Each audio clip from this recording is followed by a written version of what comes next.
السلام عليكم ورحمة الله وبركاته. بسم الله الرحمن الرحيم، والصلاة والسلام على سيدنا وحبيبنا ونبينا محمد وعلى آله وصحبه أجمعين وعلى من تبعهم بإحسان إلى يوم الدين، وبعد. أعوذ بالله من الشيطان الرجيم. بسم الله الرحمن الرحيم. حاميم والكتاب المبين، إنا أنزلناه في ليلة مباركة إنا كنا منذرين فيها يفرق كل أمر حكيم أمرا من عندنا، صدق الله خالقنا العظيم. معزز سامعین، محترم خواتین، اللہ رب العزت نے جہاں ہم پر بے شمار انعامات فرمائے، احسانات کیے، وہیں اللہ نے بندوں پر خصوصی فضل فرما کر کچھ ایسے خاص موقع بھی عطا فرمائے کہ کوتاہیوں میں مبتلا لوگ، گناہوں میں ڈوبے ہوئے افراد اگر اپنے گناہوں کی معافی چاہیں، کوتاہیوں سے باز آنے کا ارادہ کریں، تو ان خصوصی مواقع پر ان کے ساتھ میں خاص کرم کا، فضل کا معاملہ ہوتا ہے۔ جیسے 24 گھنٹوں میں کبھی بھی آدمی گناہوں سے معافی مانگے تو اس کے لیے موقع حاصل ہے، گناہوں سے توبہ کرنا چاہے تو اس کے لیے موقع حاصل ہے، لیکن رات کے آخری حصے میں خصوصیت کے ساتھ اللہ پاک کی جانب سے یہ اعلان ہوتا ہے کہ ہے کوئی گناہوں سے توبہ کرنے والا کہ میں اس کی توبہ کو قبول کروں، کوتاہیوں سے معافی چاہنے والا کہ میں اسے معاف کروں، اور ہے کوئی دعاؤں کا مانگنے والا کہ میں اس کی دعاؤں کو قبول کروں۔ روزانہ رات کے آخر حصے میں جیسا یہ خاص فضل ہوتا ہے، لیکن رات کے آخر حصے میں عام طور پر اس موقع سے فائدہ اٹھانے والے لوگ بہت کم ہوتے ہیں۔ یہ موقع 15ویں شعبان کا، جسے لیلۃ المبارکہ بھی کہتے ہیں، جسے ہماری اپنی زبان میں شب برات بھی کہتے ہیں، اس میں یہ خصوصی فضل مغرب ہی سے شروع ہو جاتا ہے کہ اللہ جل شانہ اپنے خاص رحمت بندوں کی طرف متوجہ کرتے ہیں اور بندوں کی مانگوں کو پورا کرنے کا اعلان فرماتے ہیں۔ اسی لیے اس شب کی بڑی فضیلت وارد ہوئی ہے۔ قرآن کریم کی جو آیت آپ کے سامنے پڑھی گئی، اس میں اس مبارک رات کا ذکر کیا گیا ہے۔ بعض مفسرین کے نزدیک اس سے مراد شب برات ہی ہے، اگرچہ اکثر مفسرین، قرآن مجید کی تفسیر کرنے والے، اس آیت کو بھی شب قدر سے متعلق ہی قرار دیتے ہیں۔ شب قدر کی فضیلت میں تو قرآن مجید میں پوری ایک سورت نازل فرمائی گئی ہے۔ اب بعض مفسرین کے قول کے مطابق اس پڑھی گئی آیت میں مراد شب برات ہے، احادیث مبارکہ میں بھی شب برات کی بڑی فضیلت وارد ہوئی ہے، اور کئی ایک صحابہ کرام سے اس بارے میں روایات منقول ہیں، اور جب کسی حدیث میں ضعف ہوتا ہے تو اگر کئی ایک احادیث مروی ہوں تو ضعیف احادیث بھی قابل قبول سمجھی جاتی ہیں۔ اسی لیے ابتدا ہی سے اس رات کو فضیلت والی رات، برکتوں والی رات، مغفرت والی رات، دعاؤں کی قبولیت والی رات سے تعبیر کیا گیا ہے، اور اس میں عبادات کا اہتمام کیا گیا ہے۔ اب اس کو شب برات کیوں کہتے ہیں؟ تو بات یہ ہے کہ روایات کی روشنی میں اس میں چونکہ بندوں کو دوزخ سے خلاصی دی جاتی ہے، دوزخ سے نجات عطا کی جاتی ہے، اس کی بنا پر اس کو شب برات کہتے ہیں۔ جیسے کہ بعض روایات میں آیا ہے کہ اس میں اللہ رب العزت بے شمار بندوں کی مغفرت کا فیصلہ فرماتے ہیں۔ اس طریقے سے گویا انہیں دوزخ سے خلاصی عطا کی جاتی ہے، اسی نسبت سے اس کو شب برات کہتے ہیں۔ یہ مواقع ہم گناہ گاروں کے لیے بہت غنیمت مواقع ہیں۔ ویسے بھی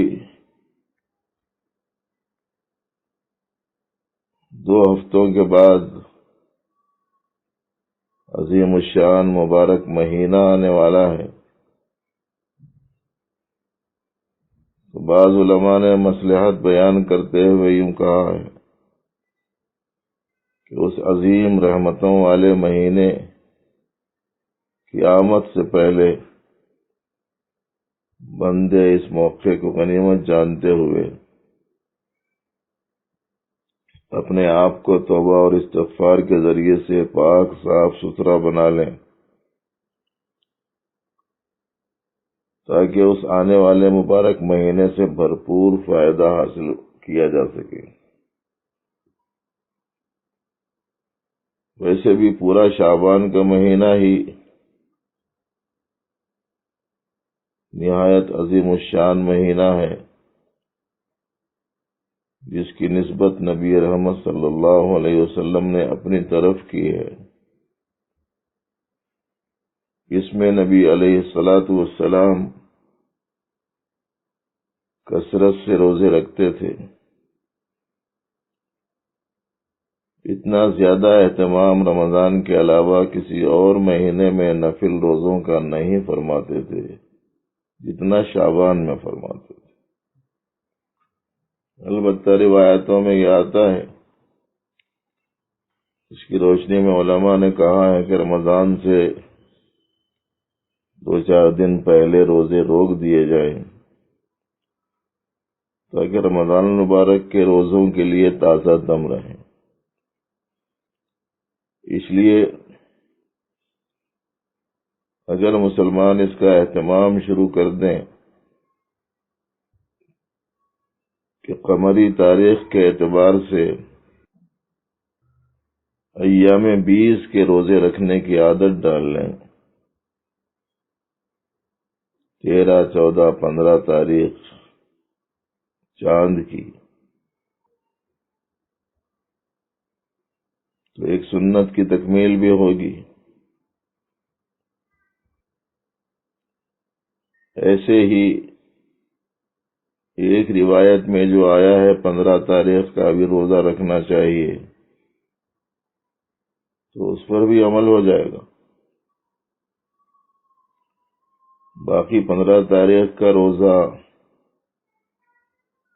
صرف ایک ہی حدیث میں وارد ہوا ہے، اور اس کے بعد راوی ثقہ نہیں ہے، اس کی بنا پر مستقل طور پر 15 تاریخ کے ثبوت کے سلسلے میں علماء کرام کے درمیان میں اختلاف رہا ہے۔ اب اس کو رفع کرنے کی صورت یہی ہے کہ ہم 12، 13، 14، 15 تاریخ کا اگر روزہ رکھ لیں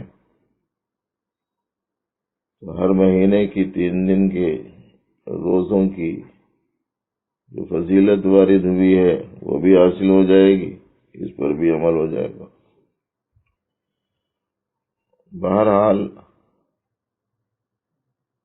یہ موقع ہمارے لیے بہت غنیمت ہے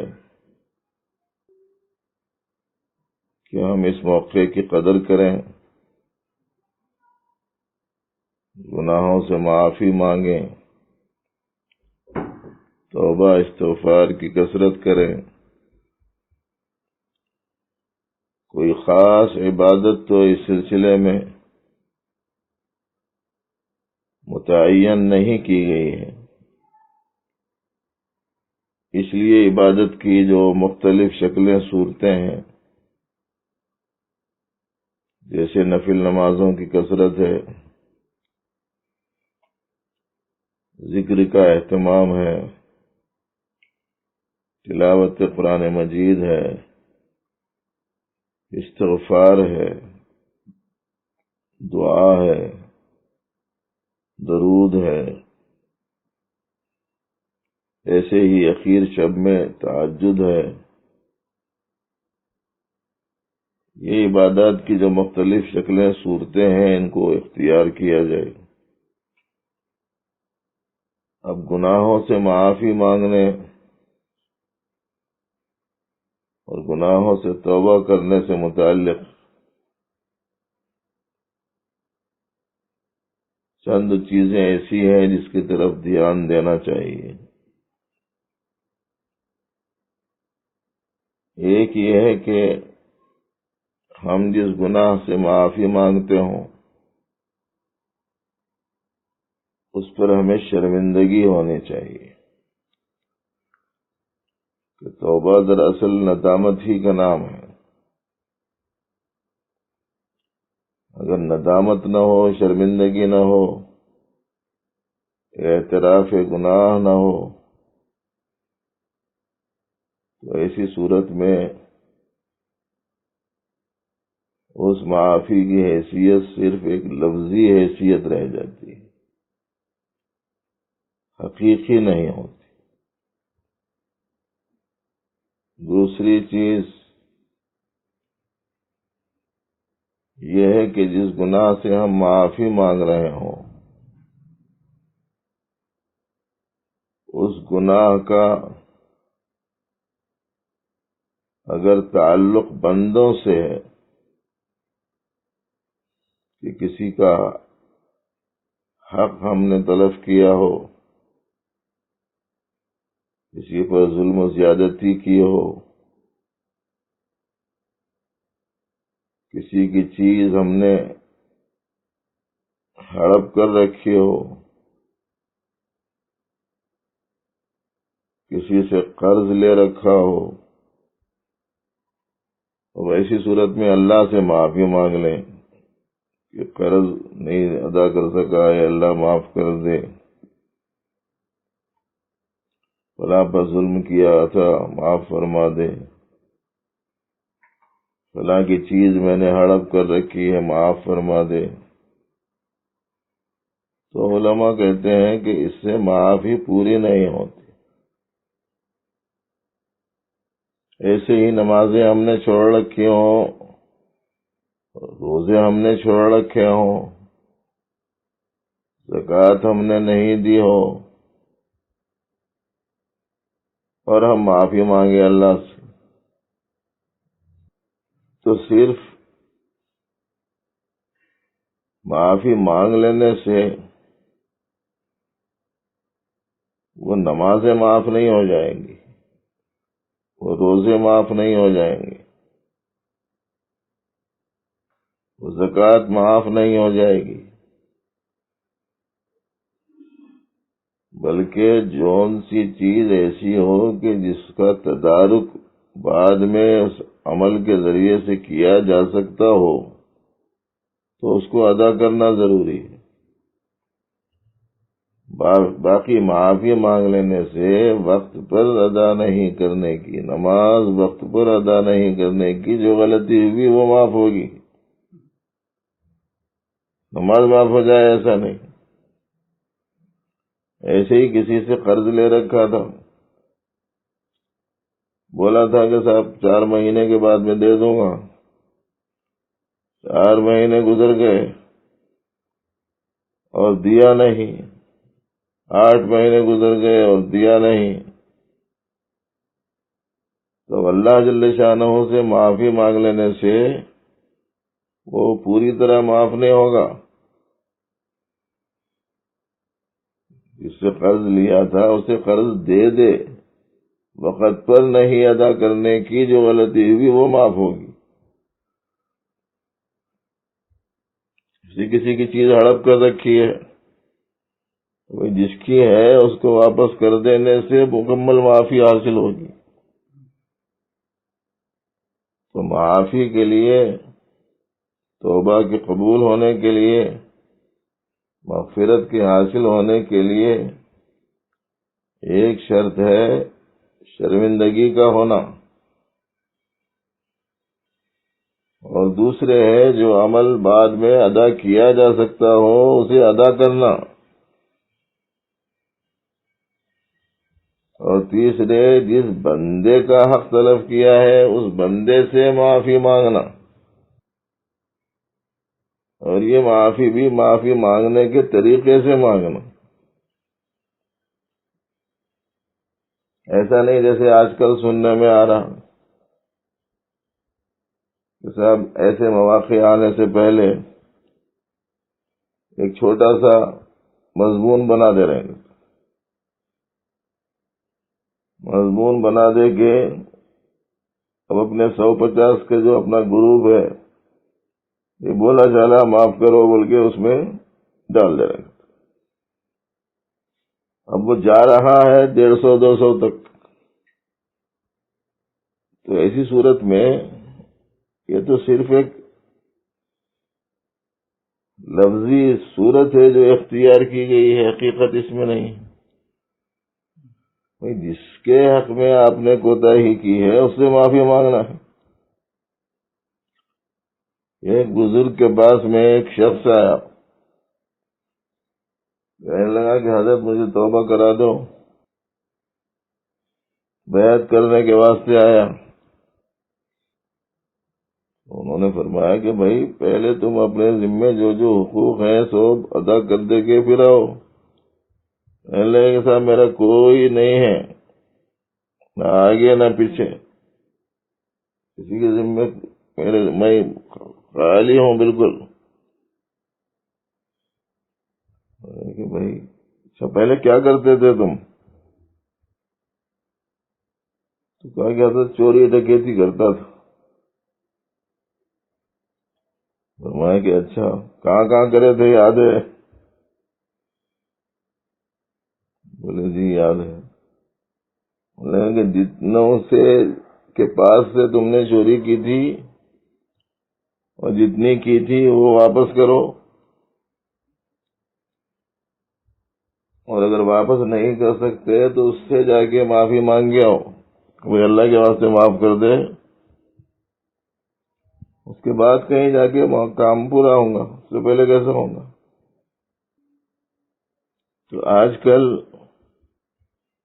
ہر چیز حقیقتوں سے عاری اور خالی ہو گئی، رسم رہ گئی، حقیقت نکل گئی، جسم رہ گیا، جان نکل گئی۔ اب آپ دیکھیں گے موجودہ زمانے میں کہ لوگ غلطیاں کرتے رہتے ہیں، خاص اوقات کا انتظار کرتے ہیں کہ شب برات آ رہی، اس میں معافی مانگ لیں گے. اس کی کہاں گنجائش ہے؟ انما التوبۃ علی اللہ للذین یعملون السوء بجہالۃ فیتوبون من قریب. تو نادانی کی وجہ سے کوئی غلط کام کر بیٹھے پھر جلدی ہی سے توبہ کر لیں، فاولئک یتوب اللہ علیہم، اللہ ان کی طرف متوجہ ہوں گے، ان کی توبہ کو قبول کریں گے. اب شوال میں غلطیاں کرے، 15 شعبان کا انتظار کر رہے، اس کی نہیں ہے گنجائش. تو توبہ کے لیے 3 شرطیں ہیں: ندامت و شرمندگی کا ہونا، آئندہ نہیں کرنے کا ارادہ ہونا، اور جس کا حق واجب الادا ہے اور قابل ادا ہے اس کو ادا کر دیں. یہ 3 شرطیں ہیں.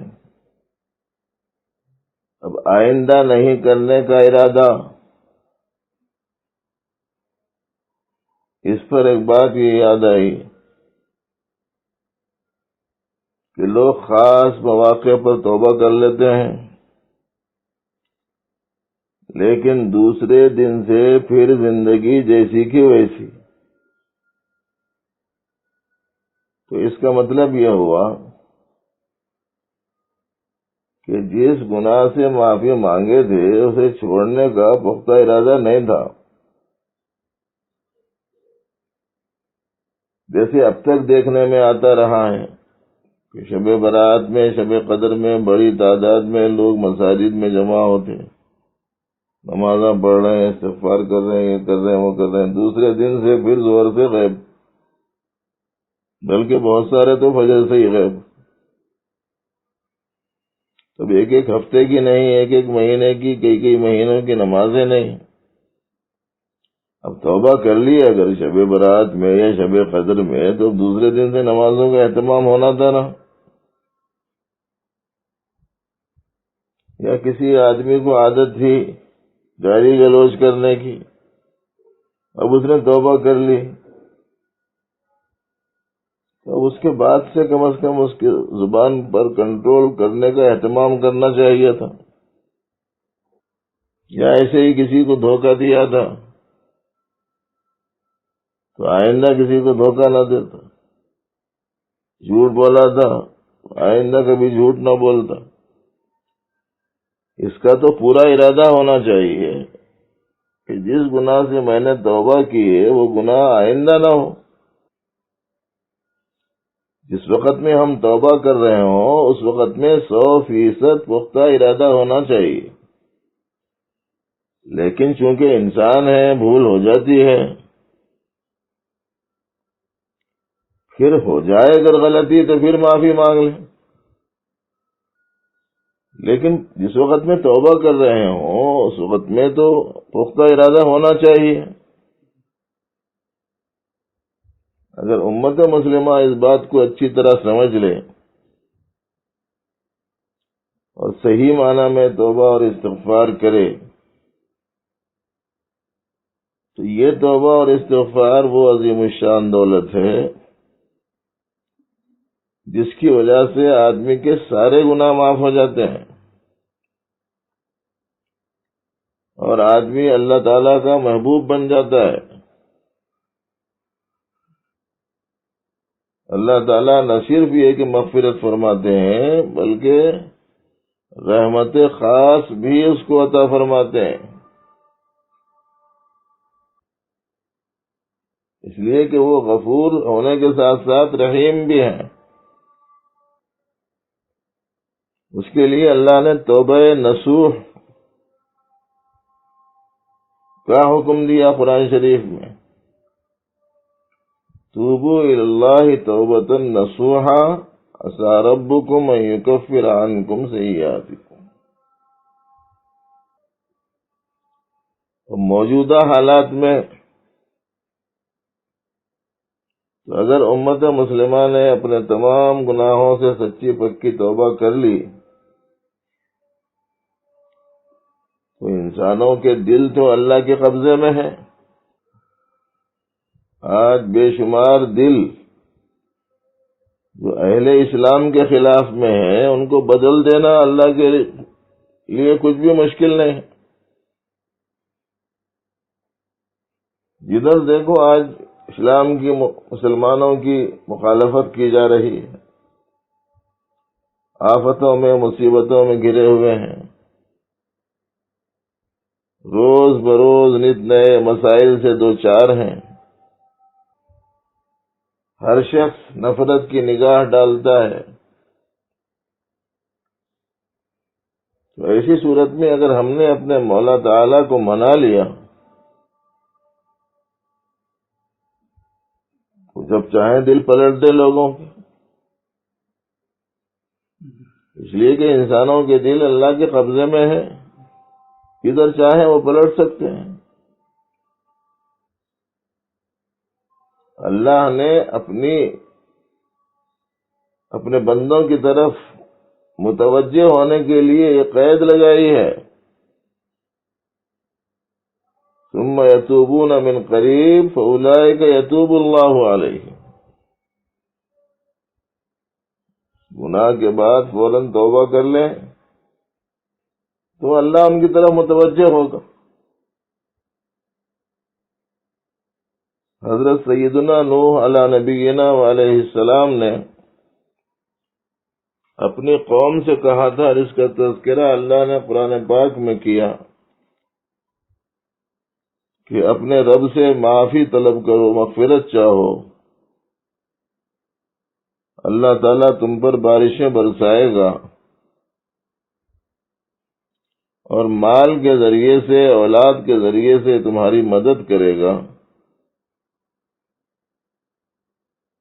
اور تمہارے لیے باغ و بہار بنا دے گا۔ استغفروا ربکم انہ کان غفارا یرسل السماء علیکم مدرارا وَيُمْدِدْكُمْ بِأَمْوَالٍ وَبَنِينَ وَيَجْعَلْ لَكُمْ جَنَّاتٍ وَيَجْعَلْ لَكُمْ أَنْهَارًا۔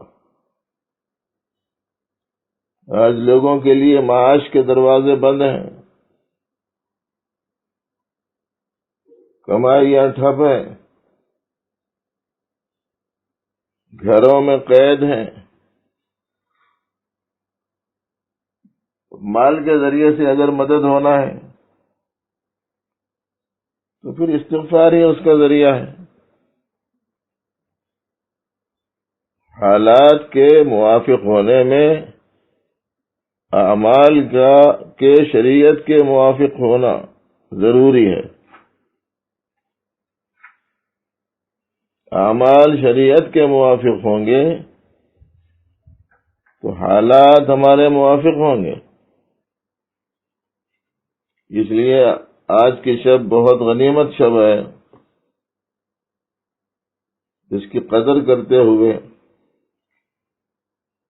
ہر شخص کو سچی پکی توبہ کرتے ہوئے آئندہ گناہوں سے بچنے کا مضبوط ارادہ کرتے ہوئے اپنے پروردگار سے معافی طلب کرنے کا اہتمام کرنا چاہیے، اور اب سے اپنی زندگی کے اعمال کو صحیح رخ پر ڈالنے کی طرف بھرپور توجہ دینی چاہیے۔ بعض گناہ بہت ہی سخت ترین ہیں، اور بعض گناہ وہ ہوتے ہیں جو نیک اعمال سے آدمی کو خلاصی دلانے کا سبب بن جاتے ہیں، جن کو ہم گناہ صغیرہ کہتے ہیں، چھوٹے گناہ۔ چھوٹے گناہ ہوئے تو وضو ہم نے کیا سنت کے مطابق، نماز ہم نے ادا کی، چھوٹے چھوٹے گناہ معاف ہو جاتے ہیں۔ لیکن بعض گناہ بہت بڑے ہوتے ہیں جن پر اللہ کی طرف سے وعیدیں آئی ہیں، جن پر عذاب ہونے کی صراحتیں آئی ہیں، جن پر شریعت مطہرہ نے اسلام نے سزا متعین کی ہے۔ ایسے جو گناہ ہیں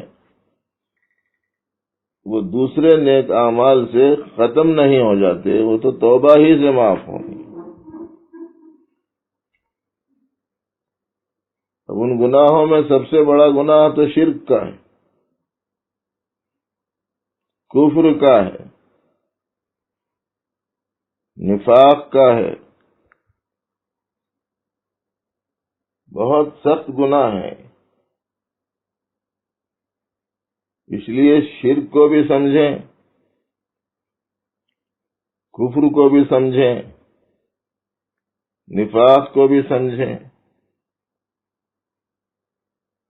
کہ اللہ کی ذات میں، اللہ کی صفات میں کسی کو شریک نہ ٹھہرایا جائے۔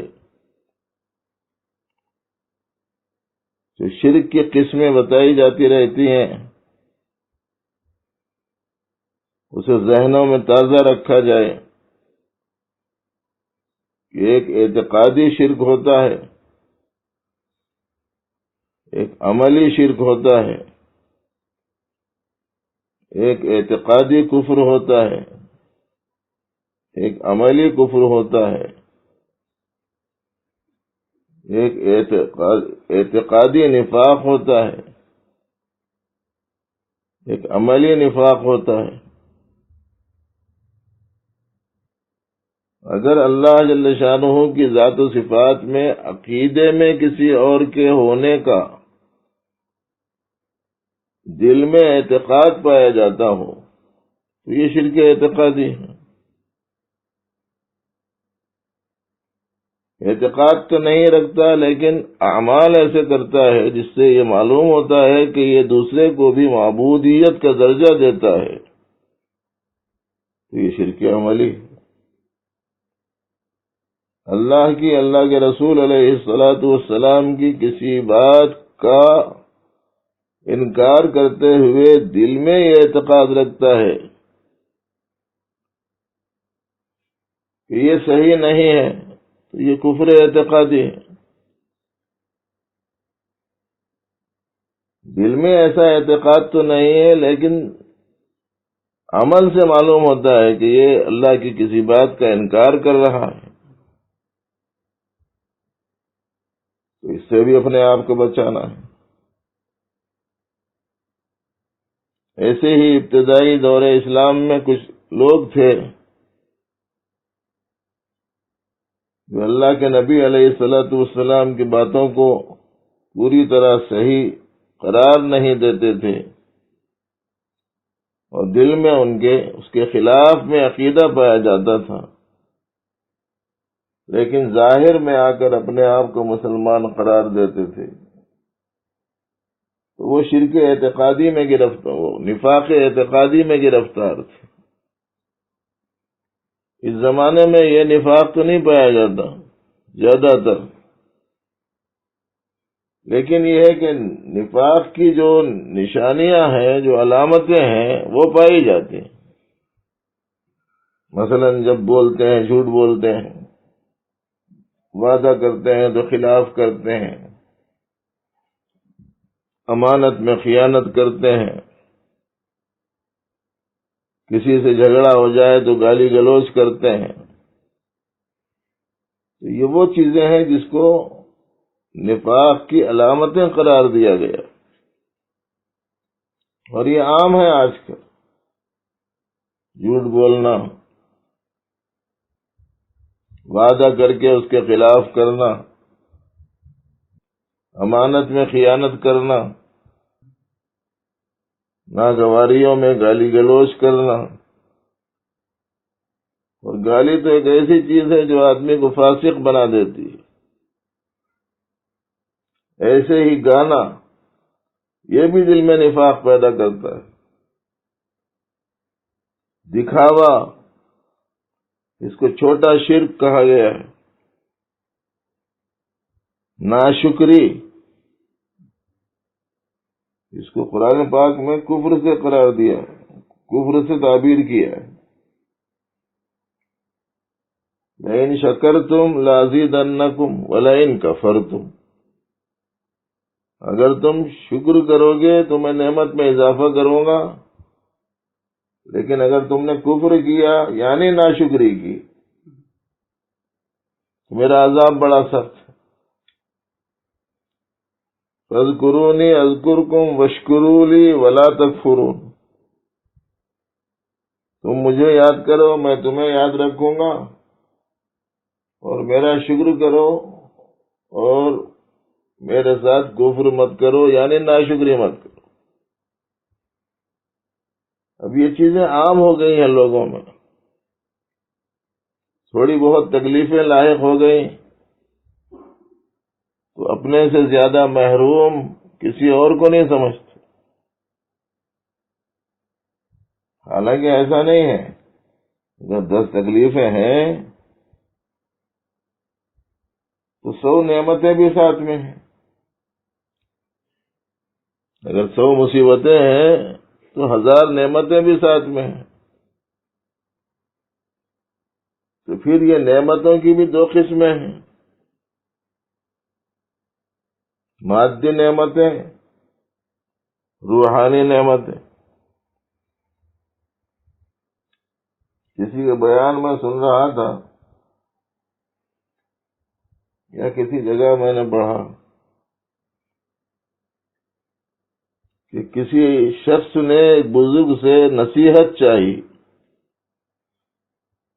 کہ حضرت کچھ نصیحت فرما دیجیے. تو بزرگ نے فرمایا کہ اللہ کو اپنے سے کمتر مت سمجھو. تو ان کو نصیحت حیرت انگیز معلوم ہوئی.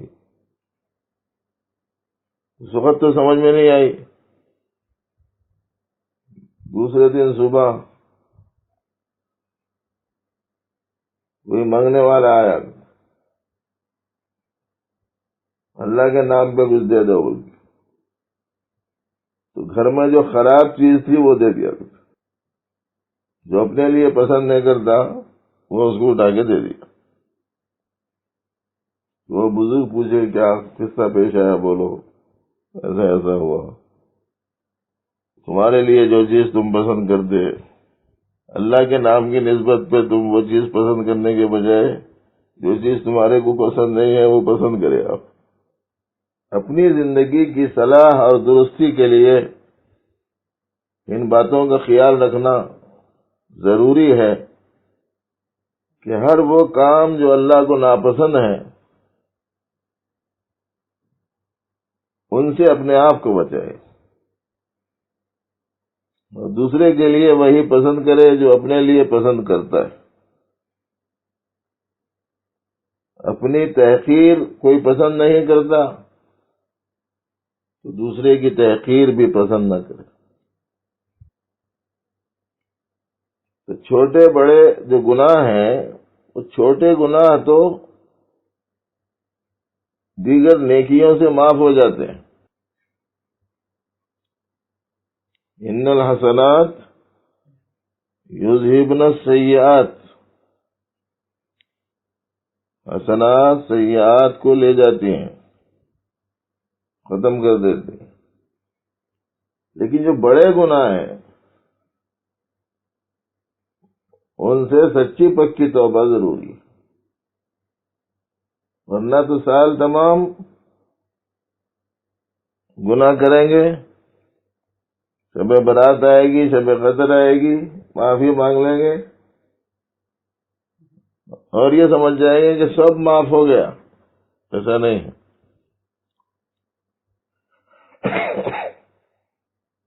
جس کا قرض ہے اس کا قرض ادا ہو، جس کی زمین ہے اس کو اس کی زمین دے دی جائے،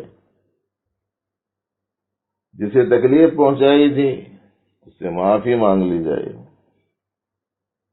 جس کا حق دبایا گیا تھا اس کا حق اسے دے دیا جائے۔ جیسے آج کل بہنوں کا حق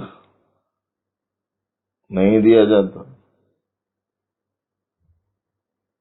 یا بعض زور آور بھائی اپنے بھائیوں کا حق ادا نہیں کرتے، ان کا حصہ نہیں دیتے، ظاہر ہے کہ ایسی صورت میں جب توبہ ہی صحیح نہیں ہوگی، استغفار ہی صحیح نہیں ہوگا، تو پھر رحمت حق کیسے متوجہ ہوگی؟ جبکہ اللہ پاک نے بیان فرمایا کہ توبہ کی صورت میں ہماری توجہ ہوگی۔ اب یہ شب میں عبادت کیسی ہونا چاہیے؟ اجتماعی عبادت ہو کہ انفرادی؟ جب تک کہ ملک کے حالات نارمل تھے، لوگوں کے ذہنوں میں یہی تھا کہ بس عشاء میں جا کے مسجدوں میں جمع ہو جائیں گے، امام صاحب نماز پڑھائیں گے تو ان کے پیچھے پڑھ لیں گے، کچھ سنائیں گے تو سنیں گے، دعا کریں گے تو آمین بولیں گے، آ جائیں گے۔ اور بہت ساری جگہوں پر تو کچھ دوسرے قسم کے کام بھی ہوتے تھے، بازاروں میں گھومنا، پٹاخے جلانا وغیرہ، چراغاں کرنا۔ یہ تو حالات اب نارمل ہیں، اس واسطے سے اب یہ کرنا بھی چاہیں تو نہیں کر سکتے، تو اب کیا کریں گے؟ تو مسئلہ یہ ہے کہ حالات نارمل ہوں کہ نارمل نہ ہوں، دونوں حالتوں میں ایسی شبوں میں عبادت گھروں ہی میں کرنے کی ہے۔ جو چیز انفرادی ہے اس کو انفرادی رکھنا۔ حضرت مفتی شفیع صاحب رحمۃ اللہ علیہ کا یہ قول بیان فرمایا ہے ان کے صاحبزادے نے کہ جو چیز نبی علیہ السلام سے جیسی ثابت ہے اس کو ویسی ہی رکھنا چاہیے۔ جو انفرادی ہے انفرادی رکھو، جو اجتماعی ہے وہ اجتماعی رکھو۔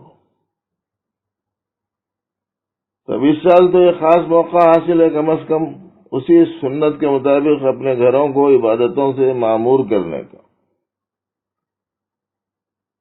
بعض روایتوں میں آتا بھی ہے کہ اپنے اپنے گھروں کو نمازوں سے آباد رکھو اور ان کو قبرستان نہ بناؤ۔ تو اس لیے سننے والے کہیں یہ سمجھ کر کے بھئی مسجدوں کو تو جا رہے ہی نہیں، چلو گھر میں حسب معمول سو جائیں گے، ایسا کرنے کے بجائے اپنے اپنے گھروں میں عبادت کریں، اور خصوصیت کے ساتھ ملک کے حالات کی، دنیا کے حالات کی درستی کی دعاؤں کا خاص اہتمام کریں کہ دعاؤں کی قبولیت کی یہ شب ہے، گناہوں کی مغفرت کی یہ شب ہے، رحمتوں اور برکتوں والی یہ شب ہے۔ نبی رحمت صلی اللہ علیہ وسلم نے ایک دفعہ 15ویں شعبان کو قبرستان تشریف لے گئے تھے، لیکن ہر سال جانا ثابت نہیں، جیسا ہے ویسا ہی کرنا چاہیے۔ جانے کے جو مقاصد ہیں وہ ذہن میں رہیں کہ وہاں جا کر یہ آدمی خود اپنی جگہ بیٹھا ہوا بھی تصور کر سکتا ہے کہ ایک وہ وقت ہے کہ جب میں کچھ کر سکتا ہوں، لیکن ایک ایسا وقت آئے گا کہ جب میں کچھ کر نہیں سکتا۔ آج میں کلمہ پڑھ سکتا ہوں، صوم کلمہ پڑھ سکتا ہوں، چہارم کلمہ پڑھ سکتا ہوں، درود شریف پڑھ سکتا ہوں، استغفار کر سکتا ہوں، دعائیں مانگ سکتا ہوں، تلاوت کر سکتا ہوں، نمازیں پڑھ سکتا ہوں، نیکی کے بہت سے کام کر سکتا ہوں، صدقات ہے، خیرات ہے، جو اس وقت کی اہم ترین ایک ضرورت ہے، سارے کام کر سکتے ہیں، لیکن ایک وقت آئے گا کہ کچھ بھی آدمی نہیں کر سکتا۔ کتنی دنیا کے بادشاہ لوگ گزرے کہ جس وقت میں بادشاہ تھے دولت کی انبار ان کے پاس تھے، جس کو چاہیں جتنا چاہیں دے سکتے تھے، لیکن آج وہی بادشاہ لوگ جو زمین کا حصہ بن گئے، اب کس کو کیا دے سکتے ہیں؟ ایک وقت ہے کر سکنے کا، کر سکنے کے وقت میں آدمی کرے۔ کتنے بڑے پہلوان لوگ گزرے کہ ایک ہی وقت میں کئی کی گردن دبا دے تو وہ اپنی جگہ سے ہل نہیں سکتے تھے، لیکن آج وہ ایک چیونٹی کو بھی نہیں پکڑ سکتا۔ تو یہ تأثر لینے کا ہے وہاں جا کے، اور یاد کرنے کا ہے اس وقت کو کہ جو ہر ایک پر آنے والا ہے۔ آج لوگ موت سے ڈرتے ہیں، اور حدیث میں آتا ہے کہ موت کو کثرت سے یاد کرو۔ سنا ہے کہ بعض لوگ تو اتنا ڈرتے ہیں کہ موت کا نام مت لو،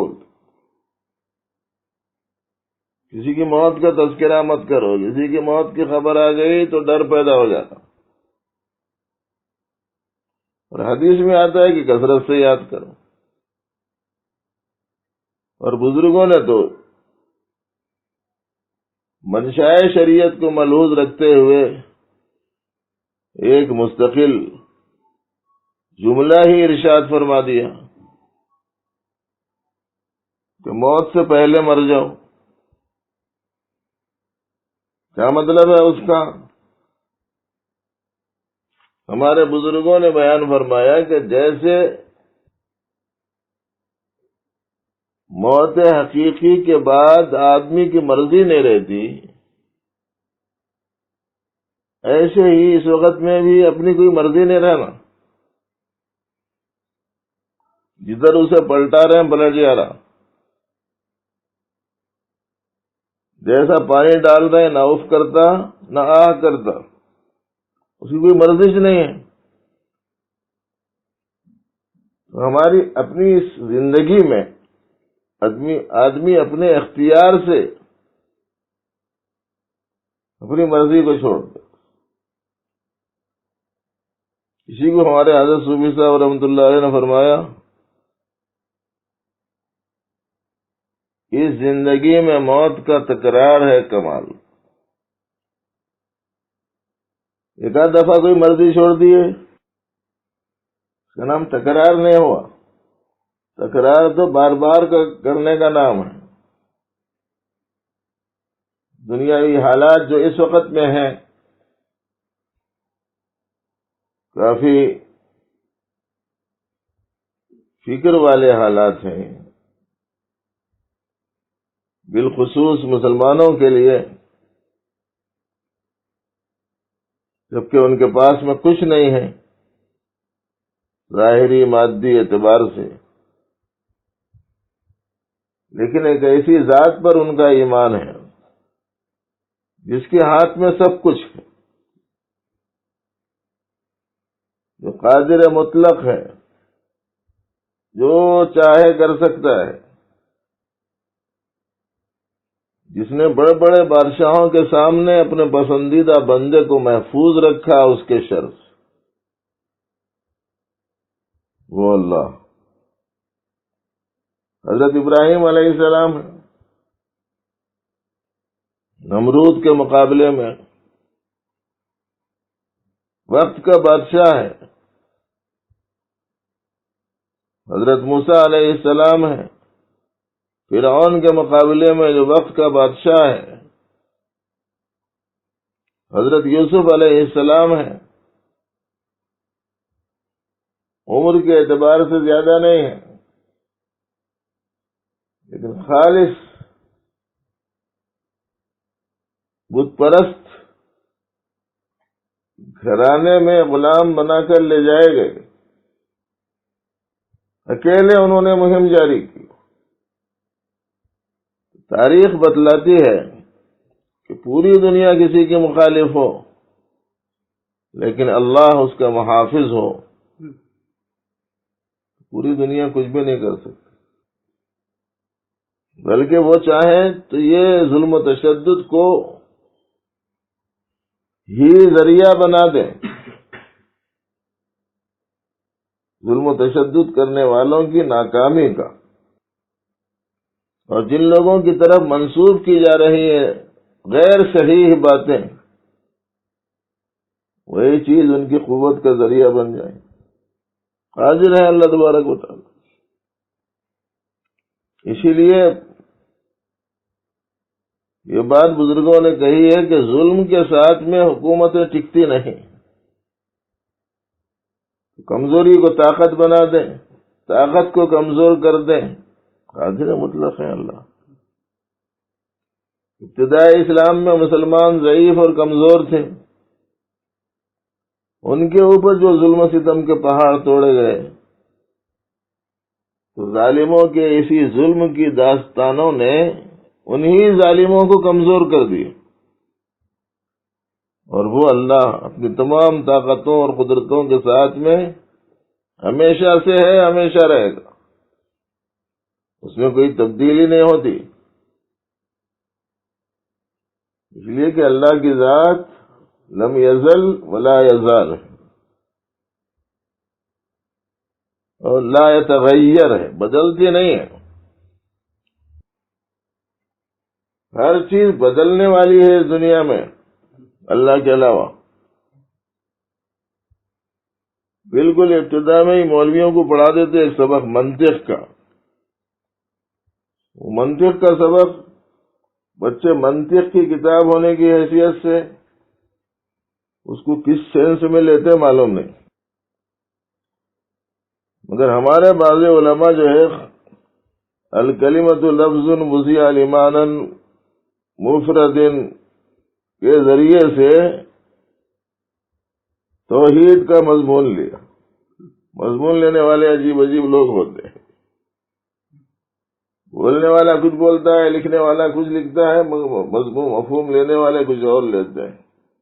اب ہم یہی عرض کر رہے ہیں کہ تمام عالم متغیر ہے، بدلنے والا ہے،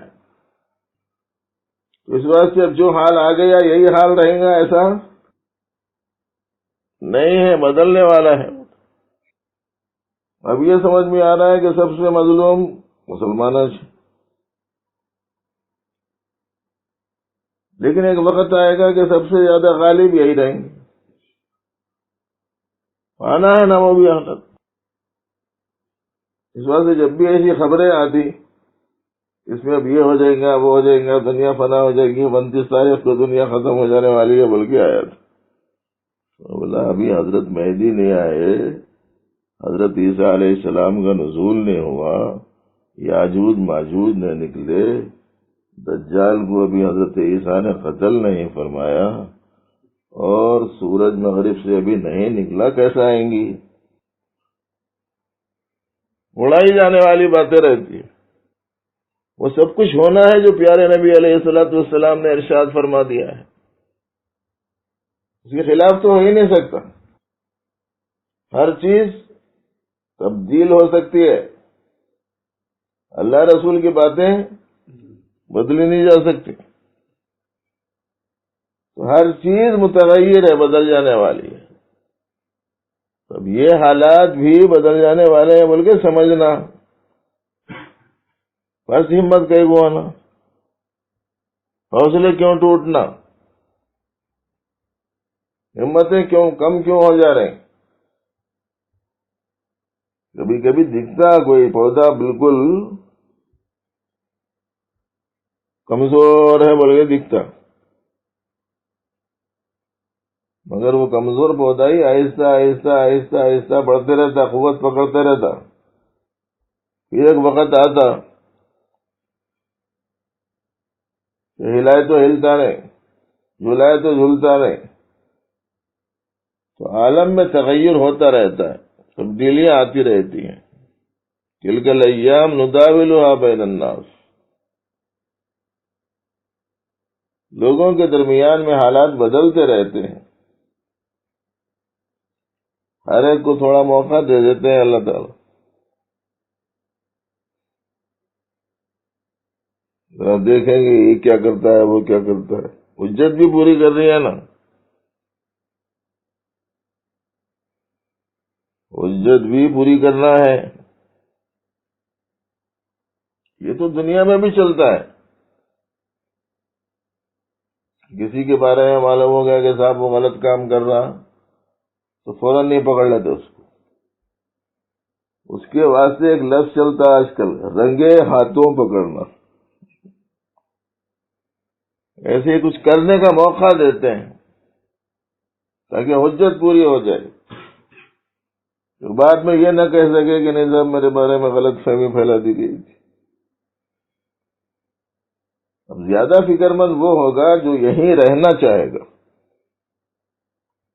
یہاں رہنے کو کون تیار ہے؟ اس واسطے پریشان ہونے کی ضرورت نہیں ہے ان حالات میں. بزرگان دین نے تاریخ میں ایسی چیزیں ثابت ہیں کہ دیکھو ہم بولے ایسا سن لو، تمہارے کو یہ دیں گے، وہ دیں گے، وہ دیں گے، وہ دیں گے. تو وہ لوگ جواب میں یہی بولے کہ میں تمہارا ساتھ نہیں دیا تو میرے کو وہ ملیں گا جو تمہارے تصور میں بھی نہیں رہیں گا. اس واسطے کہ جو اللہ دیں گے وہ تھوڑا ہی ہے بندوں کے پاس. کبھی نہیں چاہے وہ لوگ دنیا کو. بہرحال اس شب میں کوئی خاص عبادت مقرر نہیں ہے. یہ شب مغفرت ہے، اللہ کی جانب سے بڑی بخششیں ہوتی ہیں، دعائیں قبول ہوتی ہیں. ہمارے اسلاف نے اس میں عبادتوں کا انفرادی طور پر اہتمام کیا ہے، اور ہم اپنے تمام سامعین سے یہی گزارش کرتے ہیں کہ جتنا اپنے سے ہو سکتا ہے توبہ، استغفار، گناہوں پر ندامت، اللہ سے معافی مانگنے کے اہتمام کے ساتھ پورے عالم کے لیے، بالخصوص ہمارے اپنے اس ملک کے لیے اور موجودہ پھیلی ہوئی وبا سے حفاظت کے لیے، اور جو خواہ جگہ جگہ ستائے جا رہے ہیں ان کی خلاصی کے لیے، اور جو بیمار ہیں ان کی شفا کے لیے، اور جو بیمار نہیں ہیں ان کی اس بیماری سے حفاظت کے واسطے دعاؤں کا اہتمام ہمیں کرنا چاہیے. اور اللہ ہمت دے، توفیق دے تو تہجد کی نماز کا خصوصیت سے اہتمام کیا جائے. روزانہ فجر کی نماز کے بعد سر پر ہاتھ رکھ کر بسم اللہ اللہم اغفر لی ذنوبی اللہم اذہب عنا الہم والحزن والاذى، یہ دعا بھی اہتمام سے کہا کرے. سلام پھیرنے کے بعد فجر کی نماز کے بعد روزانہ صبح سر پر ہاتھ رکھ کر بسم اللہ اللہم اغفر لی ذنوبی اللہم اذہب عنا الہم والحزن والاذى.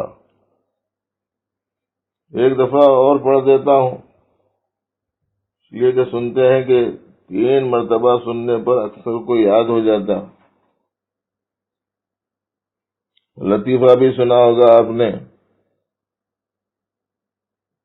کہ بادشاہ نے اعلان کیا تھا کہ جو بھی نئی غزل سنائے گا ہم اسے بڑا انعام دیں گے.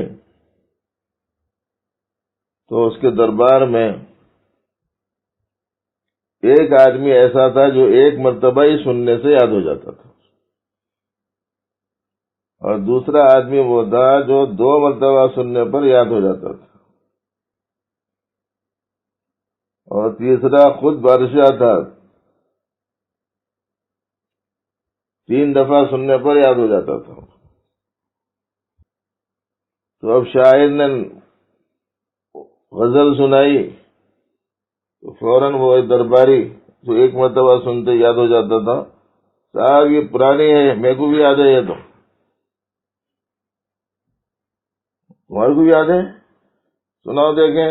وہ سنایا تھا. اب یہ 2 دفعہ ہو گیا نا. تو دوسرا جو درباری تھا وہ بولتا ہاں صاحب میرے کو بھی یاد ہے یہ تو. پھر بادشاہ یہ بولتا تھا میرے کو بھی یاد ہے تو پرانی سے. تو ایک شاعر صاحب شعور تھا، سمجھ گیا قصہ کیا ہے. اس نے جا کے کہا کہ نئی غزل لے کے آیا ہوں. بولے اچھا سناؤ دیکھیں. تو اس نے ایک شعر سنایا. ایک شعر سنانے کے بعد میں کہا کہ صاحب نئی ہے یا پرانی ہے؟ بول کے پوچھا جائے بولے وہاں سے. اگر نئی ہے بولے تو انعام گھٹ، پرانی ہے بولے تو انہیں بولتا تھا دوسرا شعر کیا ہے سناؤ، تیسرا شعر کیا ہے سناؤ. یوں پکڑا درباریوں کو جا کے. تو بہرحال عام طور پر 3 دفعہ سننے پر لوگوں کو یاد ہو جاتا، اس لیے میں تیسری دفعہ بھی سنا دے رہا ہوں. بسم اللہ اللہم اغفر لی ذنوبی اللہم اذہب عنا الہم والحزن والاذی. یہ اللہ میرے گناہوں کو معاف فرما اور مجھ سے ہم کو، غم کو اور تکلیف کو دور فرما. ہم آج کل جو دلوں میں، دماغوں میں جو فکریں لاحق ہیں، ان فکروں کی وجہ سے جو ذہنوں پر بوجھ رہتا، ٹینشن رہتا، اس واسطے ہندوستان کے ایک بڑے عالم نے اس کی ترجمانی کرتے ہوئے یوں کہا کہ ہم سے مراد ٹینشن ہے. حضرت مولانا مفتی سعید صاحب دامت برکاتہم نے فرمایا کہ اس سے مراد ٹینشن ہے، ٹینشن. کہ اللہ میری ذہنی فکر کو دور فرما دے، اور جو رنج و غم کی چیزیں ہیں اسے دور فرما دے، اور جو تکلیف کی چیزیں ہیں اسے دور فرما دے. غالباً حسن حسین میں یہ دعاؤں کی ضخیم کتاب ہے، اس میں یہ حصہ موجود ہے کہ نبی رحمت صلی اللہ علیہ وسلم اس دعا کو پڑھتے تھے. ایک تو یہ، دوسرے اللہم انا نعوذ بک من منکرات الاخلاق والاہواء والادواء. اے اللہ برے اخلاق سے، بری خواہشوں سے، بری بیماریوں سے میں تیری پناہ مانگتا ہوں. اس دعا کا بھی اہتمام کرنا چاہیے. اللہم انا نعوذ بک من منکرات الاخلاق والاہواء والادواء. اللہم انا نعوذ بک من منکرات الاخلاق والاہواء والادواء. بس آج اتنا ہی. حق تعالی جل شانہ مجھے، آپ کو، سب کو علم صحیح، عمل صالح کی توفیق عطا فرمائے، اور ان مخصوص اوقات سے بھرپور فائدہ اٹھانے کی توفیق نصیب فرمائے.